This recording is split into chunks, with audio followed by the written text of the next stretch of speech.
2013년 10월 30일 어두운 새벽, 부산 북구의 한 아파트. 그날 20층 복도는 모든 주민이 잠든 것처럼 고요했습니다. 1층에 있던 엘리베이터는 누군가를 태우고 천천히 올라와 20층에 도착하였습니다. 엘리베이터에서 나온 것은 올해 62세가 된 김씨. 그녀의 발걸음 소리는 조용한 복도를 깨우기 시작했고, 복도 창문 앞에 다다라서야 김씨의 걸음도 멈추었습니다. 김씨는 복도 창문 앞에 서서 한참 동안 창밖을 바라보았습니다. 그리고 가져온 종이 한 장을 곱게 접어 자신의 주머니에 넣었습니다. 김씨가 생전에 한 행동은 이것이 마지막이었습니다. 나중에 김씨의 주머니에서 발견된 유서에는 장기를 기증해 달라라는 말이 적혀 있었습니다. 주민들은 아파트에서 떨어져 죽은 사람이 누구인지 금방 알아챌 수 있었습니다. 이곳은 김씨가 20년 가까이 살아왔던 아파트였기 때문이었죠. 그런데 그녀는 왜 자신에게 익숙한 집이 아니라 아파트 복도 창문에서 자살을 한 것일까요? 그 전에 왜 김씨는 자살을 한 것일까요?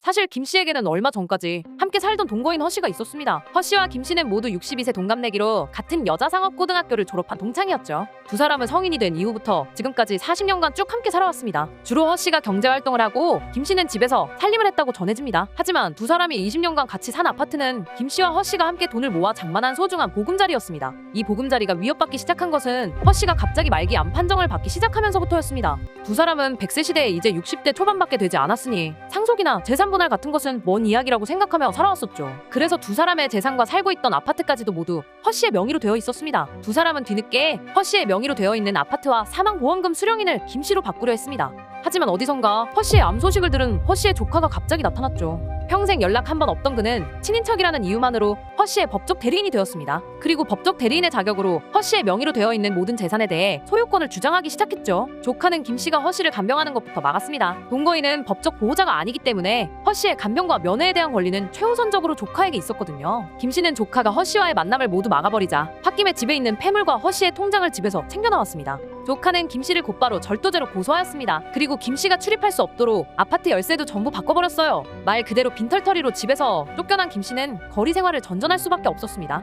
그 사이 허씨는 암 진단을 받은 지 한 달도 안 되어 병원에서 사망하고 말았습니다. 허씨의 가족들은 김씨에게 끝까지 사망 사실을 알리지 않았죠. 당연히 김씨는 40년간 함께 살아온 허씨의 장례식에도 참석하지 못하였습니다. 그렇게 한참의 시간이 흐르고 뒤늦게 허씨의 죽음을 알게 된 김씨는 두 사람이 20년 동안 함께 살았던 아파트 복도에서 투신 자살을 하게 됩니다. 끝까지 허씨와 함께 지냈던 보금자리에는 발도 들이지 못한 채로요. 김씨와 허씨의 사건처럼 생전 연락 없던 친인척이 갑자기 나타나 고인의 재산에 대한 소유권을 주장하는 일이 최근 한국 사회에서 아주 흔하게 발생하고 있습니다. 연예인 고 구하라 씨도 사망 후 20년 넘게 연락을 끊고 살던 어머니가 나타나 유산의 절반을 요구했었죠. 법적으로 자식이 사망할 시 부모는 자식의 유산에 대해 5대5로 동등하게 상속받을 수 있기 때문입니다. 법원에서는 구하라 씨가 생존 당시 소유했던 부동산에 대한 매각 대금을 아버지와 어머니에게 각각 6대4로 나누어 지급하라 판결하였습니다. 매각 대금이 100억 원이었기 때문에 구하라 씨의 친모는 이 판결을 통해 40억을 받을 수 있게 되었습니다. 현재 대한민국에는 한 집에서 남과 함께 살고 있는 사람이 100만 명이나 됩니다. 당연히 이 100만 명의 숫자가 전부 동거 중인 동성애자나 사실혼 상태인 커플을 뜻하는 것은 아니에요.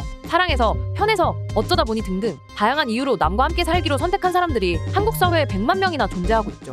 이렇게 법적으로 남인 사람과 가족처럼 함께 생활하며 지내는 것을 비친족 가족이라고 합니다. 비친족 가족은 지금도 계속해서 증가하고 있습니다. 놀랍게도 비친족 가족을 구성하는 주요 연령층은 바로 2030 청년층이었습니다. 비친족 가족 전체의 43.9%가 바로 이들이었죠. 조사에 따르면 황혼이혼, 결혼 같은 문화가 생겨나며 50대 이상의 비친족 가족의 증가도 급격하게 늘어나고 있어요. 10년간 20대 비친족 가족은 44.3%에서 20.1%로 24% 넘게 줄어들었지만 50대는 8.3%에서 16.5%, 60대는 3.9%에서 14.1%, 70대 이상은 3.1%에서 9.6%로 2배에서 최대 4배까지 증가했거든요.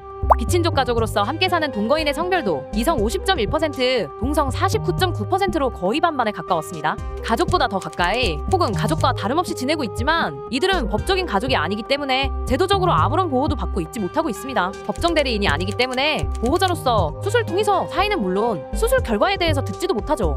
연명치료도 마찬가지입니다. 갑자기 나타난 가족이 유산을 노리고 동거인의 연명치료 중단을 결정해도 손쓸 도리가 없는 것이죠. 당연히 장례도 주관할 수 없습니다. 고인이 남긴 유산에 대한 상속은 물론 함께 돈을 모아 구매한 주택에 대해서도 공동명의로 이름을 올리지 못해 자신의 권리를 주장하는 것도 어렵습니다. 또 동거 도중 발생한 폭력 사건에 대해서도 가정폭력이 아니라 폭력으로 분류되기 때문에 2차 피해 예방을 위한 피해자 보호 조치도 받을 수 없어요. 이렇게 실질적인 가족임에도 법적인 제도 바깥에 위치한 101만 명의 비친족 가족을 위해 2014년 생활동반자법 동반자법이란 것이 발의되었습니다. 하지만 보수 단체의 강력한 반발로 철회될 수밖에 없었죠. 해당 법안은 프랑스의 시민결합제도 팍스를 모델로 삼아 만든 것으로 공동생활 중인 성인 2명의 관계를 법적으로 인정받을 수 있다는 내용이었습니다. 프랑스에서는 1999년부터 이미 동거 중인 이성 또는 동성 2명의 관계를 법적으로 보호하는 제도를 운영하고 있습니다. 팍스는 동성 파트너십을 인정하기 위해 시작되었지만 동성 결혼이 합법화된 2013년 이후에도 여전히 남아있는 상태입니다. 심지어 팍스 제도를 이용하는 커플 중 95% 이상이 이성애자입니다. 프랑스의 출산율은 1.83명으로 한국은 물론 독일과 미국보다도 월등히 높습니다. 파트너십 제도가 가족의 해체를 불러일으켜 출산율을 낮출 거라는 보수단체의 주장과는 다르게 프랑스에서 태어난 아이들 약 60%가량이 팍스 혹은 동거 중일 때 출생한 것으로 나타나고 있습니다. 이 아이들이 혼인 신고 후 태어난 아이들과 동일한 법적 보호를 받고 차별 없는 사회를 살아갈 수 있도록 프랑스는 가족법을 개정하기도 하였습니다.